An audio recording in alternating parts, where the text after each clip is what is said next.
আসসালামু আলাইকুম দর্শক, মাই ফার্স্ট কবুতর ব্লগ চ্যানেলের পক্ষ থেকে আপনাদের সবাইকে জানাচ্ছি শুভেচ্ছা ও স্বাগতম। প্রিয় দর্শক, আজকের এই ভিডিওটি তৈরি করা হয়েছে তাদের জন্য যারা পাটের ব্যবসা করে থাকেন। প্রিয় দর্শক, আপনারা যদি পাট স্টক করে রাখেন এবং পাটের ব্যবসা করে থাকেন তাহলে আজকের ভিডিওটি আপনাদের আজকের এই ভিডিওর মাধ্যমে আপনাদের জানিয়ে দেবো বর্তমানে বাংলাদেশে পাটের বাজার দর কেমন চলছে।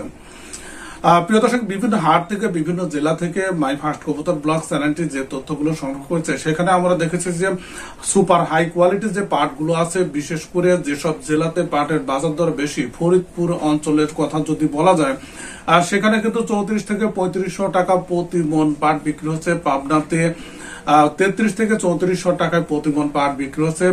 নাটোরে 34 থেকে 3500 টাকা প্রতি মন পাট বিক্রি হচ্ছে। প্রিয় দর্শক, অনেকে কিন্তু এখানে বলছে যে 3550 টাকা সর্বোচ্চ বিক্রি হচ্ছে নাটোরে পাট, কিন্তু আমরা যেটি সংগ্রহ করেছি সেখানে 34 থেকে 3500 টাকা মন পাট বিক্রি হচ্ছে।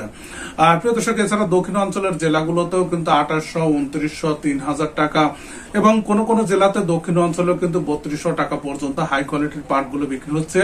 এবং উত্তর অঞ্চলের জেলাগুলোতেও কিন্তু পাটের বাজার দর বৃদ্ধি, সেখানেও আমরা দেখতে পেয়েছি যে 3000 থেকে 3300 টাকার মধ্যে হাই কোয়ালিটির পাটগুলো বিক্রি হচ্ছে। প্রিয় দর্শক, এছাড়া টাঙ্গাইল, জামালপুর এসব অঞ্চলেও পাটের বাজার দর বৃদ্ধি, সেখানেও 3400 টাকা হাই কোয়ালিটির পাটগুলো বিক্রি হচ্ছে। এখন আপনার এলাকার, আপনার জেলার, আপনার হাটে পাটের বাজার দর কেমন চলছে অবশ্যই কমেন্ট সেকশনে সেটি জানাবেন এবং আপনার দেওয়া তথ্য মতে যেন ব্যবসায়ীরা সঠিক নির্ভরযোগ্য নিউজ পেয়ে তারা যেন ব্যবসাটা করতে পারে। প্রিয় দর্শক, সঙ্গে থাকুন মাই ফার্স্ট কবুতর ব্লগ চ্যানেলের, তাহলে প্রত্যেকদিন পাট সংক্রান্ত যাবতীয় তথ্য, যাবতীয় ইনফরমেশন আপনি সঠিক সময়ে পেয়ে যাবেন এবং ব্যবসাটা সঠিকভাবে পরিচালনা করতে পারবেন। ভিডিওটি দেখার জন্য আপনাদের সবাইকে ধন্যবাদ জানাচ্ছি।